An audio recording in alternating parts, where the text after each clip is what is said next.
पातर की हमारा सब पातर की हमारा सब पातर की हमारा सब presented by Chopalji Music Bethiya तू जंतर दोते हर की तू चौरी हमारा सब पातर की हमारा सब नींद आबै नैया रात के हो रहै छी अहुरिया काट के हो नींद आबै नैया रात के हो रहै छी अहुरिया काट के हो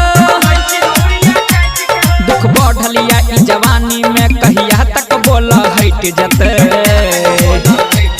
तू जंतर दो दे एहन की उ छौरी हमरा से पट जते तू पढ़ एहन मंत्र की उ सीधे दिल में सट जते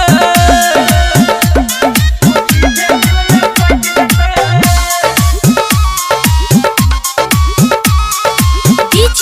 Vikas Bethiya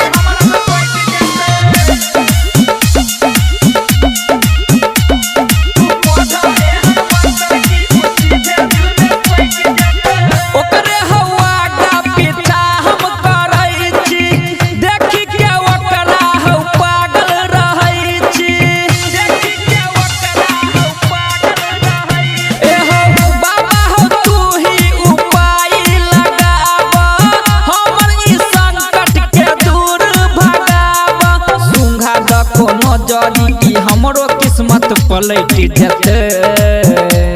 तू जंतर दो दे एहन की पातर की हमरा से पट जते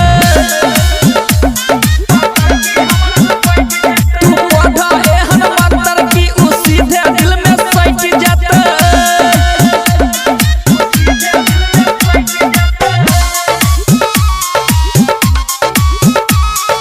DJ Vikas Bethiya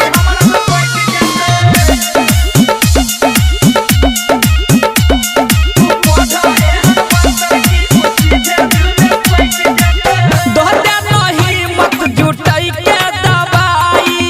कह के आई लव यू लेबै अपनाई कह के आई लव यू लेबै अपनाई ए हो हो जाइया केला और ऊ में से उजाला कहै छ खोला हमर किस्मत के ताला लागैया हो ओकरा देखी जिंदगी हमर कट जते तू जंतर दो दे एहन की उ छौरी हमरा से पट जते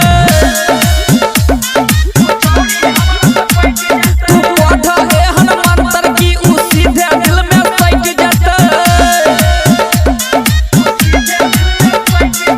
बुझ गेल बा presented by Chopalji Music